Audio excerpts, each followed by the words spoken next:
Meus irmãos e minhas irmãs, iniciemos esta meditação com uma pequena oração.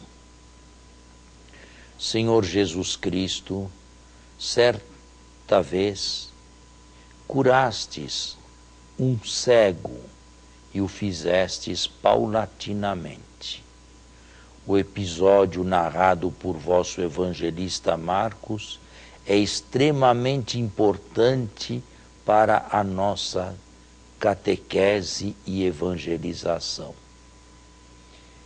Nesta meditação, a cegueira espiritual e nosso desencontro convosco, queremos confessar que as mais das vezes fomos cegos a tudo aquilo que dissesse respeito a vós. Cegos e surdos, não ouvimos a vossa voz, não contemplamos as vossas indicações. Vivemos tempos, quem sabe meses e anos, numa vida inteiramente voltada para o material e sem dar a menor importância à meta que devemos atingir. Senhor, nós vos suplicamos, arrancai-nos desta cegueira espiritual congênita. Arrancai-nos desta situação. Fazei que contemplemos as coisas como vós as contemplais. Por termos sido cegos, Senhor, nós perdemos tempo imenso. Nós realizamos esforços titânicos para não conseguir coisa alguma. Este foi o nosso castigo. Perdemos tempo, perdemos energia e nada mais. Dignai-vos, Senhor Jesus, arrancar-nos deste estado, desta cegueira, dai-nos a vossa luz e a visão dos vossos olhos, que com o coração nós possamos contemplar as coisas como vós quereis que nós as contemplemos. Amém. Inicio a meditação com um texto de Marcos. Estamos no final da primeira parte deste evangelho. Chegaram a Betsaida. Trouxeram-lhe então um cego, rogando que ele o tocasse. Tomando o cego pela mão, levou-o para fora do povoado e, cuspindo-lhe nos olhos e impondo-lhe as mãos, perguntou-lhe: percebes alguma coisa? Ele, começando a ver, disse: vejo as pessoas como se fossem árvores andando. Em seguida, ele colocou novamente as mãos sobre os olhos do cego, que viu distintamente e ficou restabelecido, e podia ver tudo nitidamente e de longe. Mandou-o então para casa, dizendo: não entres no povoado.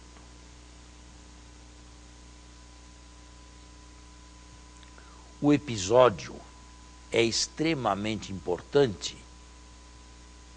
porque o cego vai receber a visão por etapas.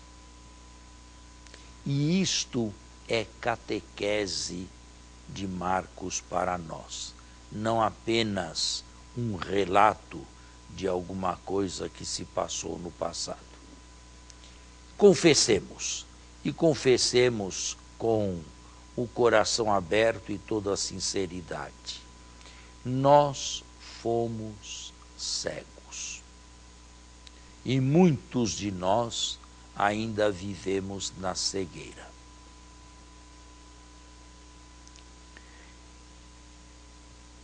Quando se vive nesse estado, se vive normalmente longe de Deus, ou então se fazem coisas que não eram do agrado de Deus. Eu lhes dou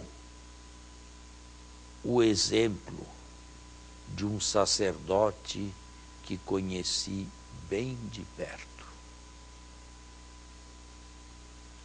Ele foi excluído injustamente de um seminário de uma ordem religiosa.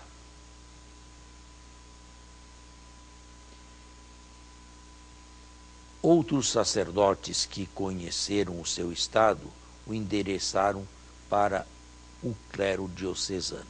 E o clero diocesano o recebeu de braços abertos.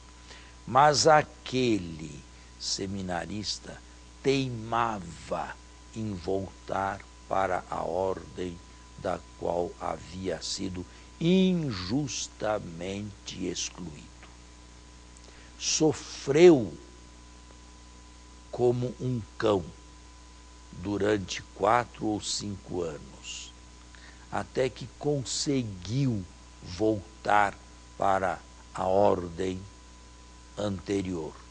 Receberam-no novamente porque caíram em si na falha que haviam cometido.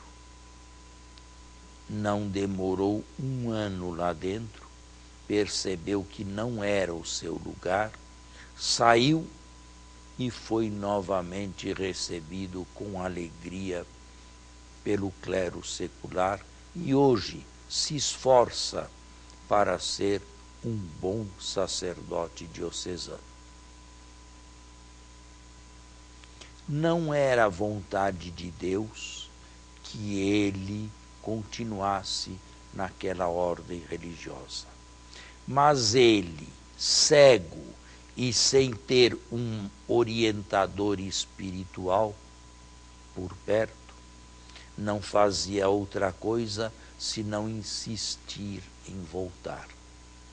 Com isto, sofria enormemente, dispendia uma excessiva energia, um esforço sobre-humano que depois se revelou para ele mesmo em nada, porque, não se adaptando lá dentro, ele pediu para sair e voltou para o clero diocesano. É um exemplo que eu conheço bem de perto e posso relatar aos meus irmãos e irmãs neste retiro espiritual.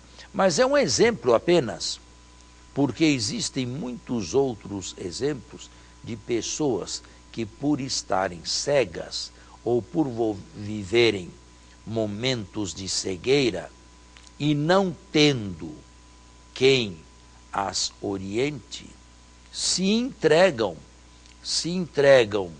a descaminhos, buscam estradas erradas, quando não estradas mortíferas, quando não caminhos totalmente desastrosos. Pudessem essas pessoas ter um guia espiritual, pudessem essas pessoas ter um orientador espiritual. E agora falo de mim mesmo. Eu teria cometido muitos erros na minha existência e teria evitado outros tantos se tivesse tido a graça de ter um bom orientador espiritual na minha vida. Claro,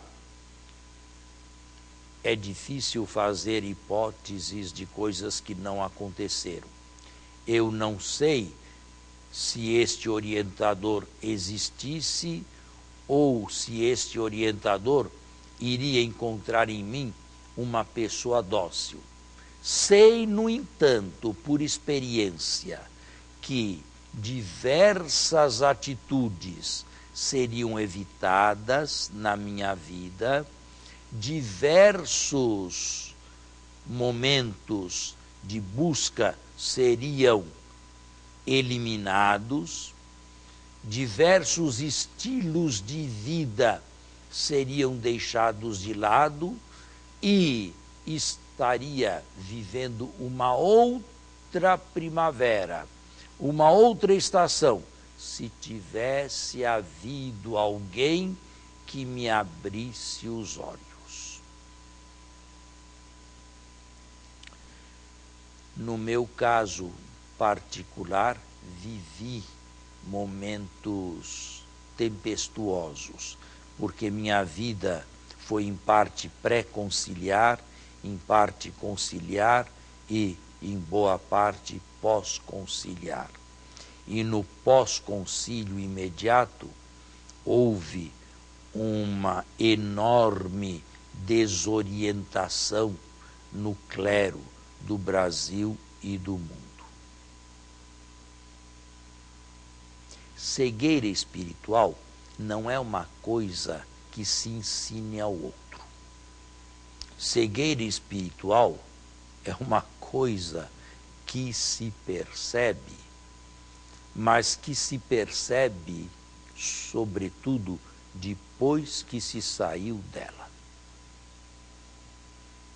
Tomemos o exemplo de uma pessoa que buscou uma vida de pecados, uma vida de desacertos. Enquanto ele estiver nesta estrada, enquanto ele estiver nesta vida, enquanto ele fizer essa opção, dificilmente ele se julgará cego. Mas se ele algum dia receber a graça de Deus, se algum dia alguém lhe disser que ele estava errado e ele cair em si, então ele perceberá naquele dia, e sempre por graça de Deus, que ele viveu na cegueira espiritual.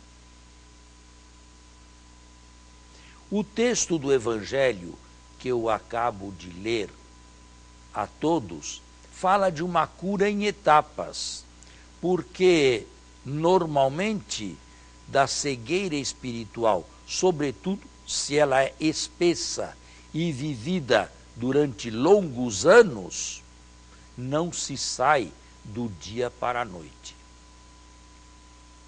Existem, e aqui gostaria que me prestassem atenção, existem uma série de preconceitos. Notem bem como falo, preconceitos, não preconceito. Preconceito é algo pejorativo. É um partido já tomado e normalmente errado. Preconceitos são aqueles conceitos anteriores que nos formam. Por que determinada pessoa vive daquele jeito a sua vida? Por que aquela vida concreta? Bem, olhemos os seus preconceitos. Quem foram seus pais? Que educação recebeu? Que testemunho de vida em família? Quais foram os seus professores? Quais os valores que recebeu? Quais os valores que assumiu? Quais os seus colegas? Quais as suas tendências na própria vida? Qual a sua profissão? Quais os seus exercícios? quais as suas tendências, tudo isto forma um background, tudo isto forma um pano de fundo que condiciona enormemente as nossas escolhas presentes. É um erro imaginar que eu sou assim porque eu quero. Eu não quero com isto dizer que não temos liberdade, mas eu quero com isto dizer que a nossa liberdade é muito limitada e as mais das vezes nós agimos por força dos preconceitos. Se eu tivesse tido um pai diferente, uma mãe diferente, uma educação diferente, valores diferentes me tivessem sido inculcados, se eu tivesse tido mestres diferentes, eu seria diferente. Não sei se para melhor ou para pior, mas eu seria diferente daquilo que sou. Isto significa que estamos predeterminados? De jeito nenhum, de forma nenhuma. A nossa liberdade existe, porém é extremamente limitada pelo que veio atrás, pelo que foi construído atrás, pelo nosso passado que se incorpora à nossa biografia. Nós agimos desta maneira porque a vida e as circunstâncias concretas nos levaram para este lado. Mas e se este lado for uma estrada péssima? E se este lado for uma estrada que não leva para lugar nenhum? E se este lado for um caminho mortífero? Ai de mim, coitado de mim. A menos que o Deus de misericórdia, que não quer a morte do pecador, mas que ele se converta e viva, faça com que esta pessoa encontre alguém que lhe diga estas coisas. Faça com que esta pessoa passe por circunstâncias outras e diferentes que a levem a pensar diferentemente.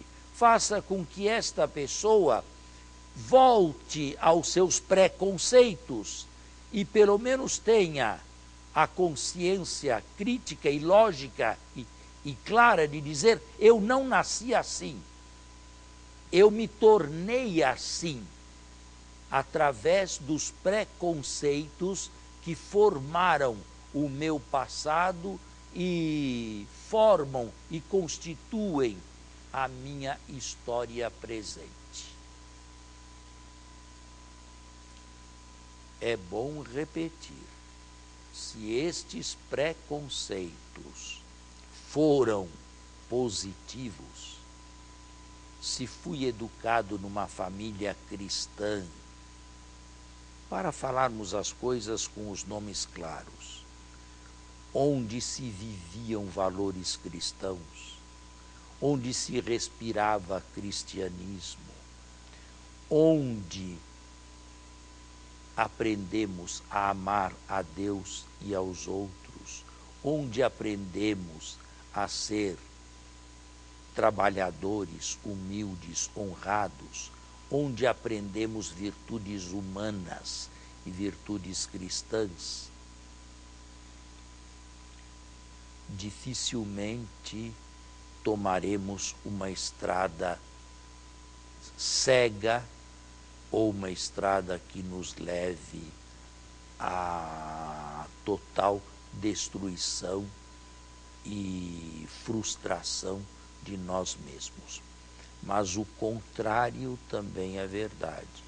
Se alguém é fruto de uma mãe prostituta, de um pai assassino profissional e vive numa favela violenta, dificilmente esta pessoa, com os 20 ou 20 e tantos anos de idade, irá bater, por exemplo, às portas do Mosteiro São Bento, pedindo para ingressar ali como noviço e monge beneditino.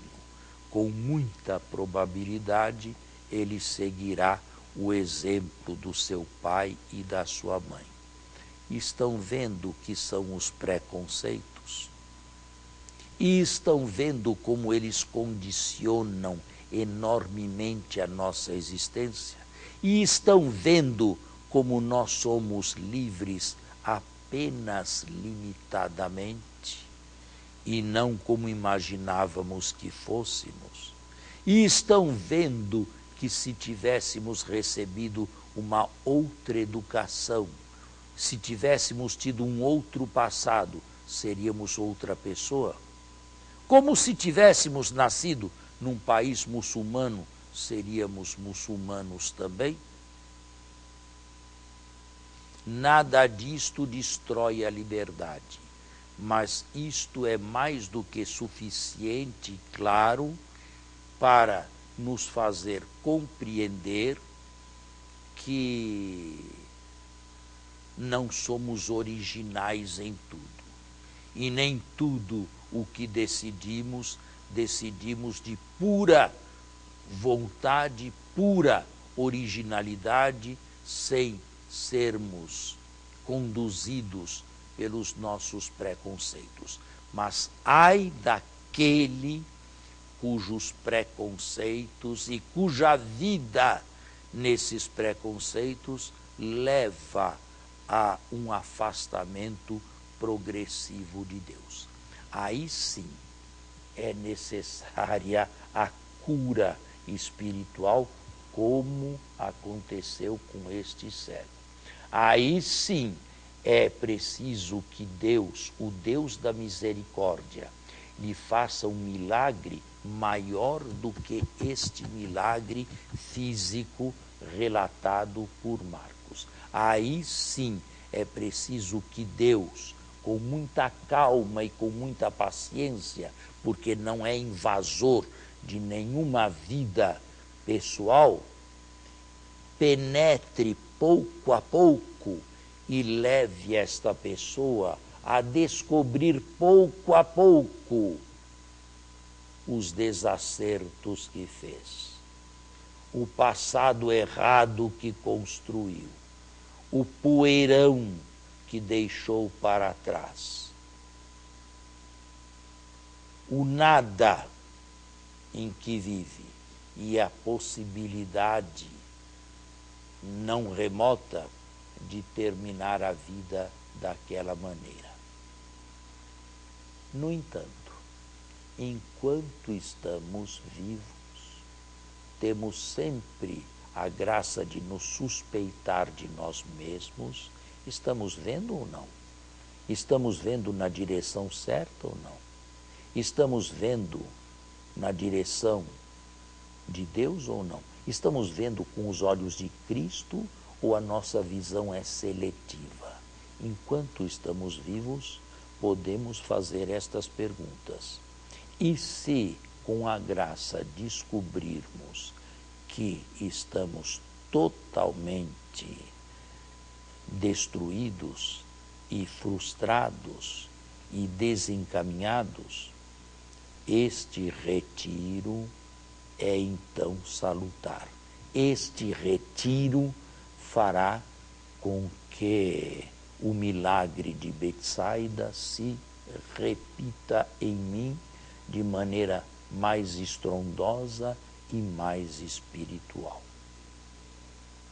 Rezemos, caríssimos irmãos, para todos aqueles e aquelas que se encontram nesta situação de cegueira e cegueira espessa diante de Deus. Rezemos por todos aqueles que se encontram, por causa de sua cegueira espiritual, a anos-luz de distância do Deus luminoso e do Deus verdadeiro, para que pela misericórdia de Deus chegue lá também a luz do Evangelho e a luz da salvação.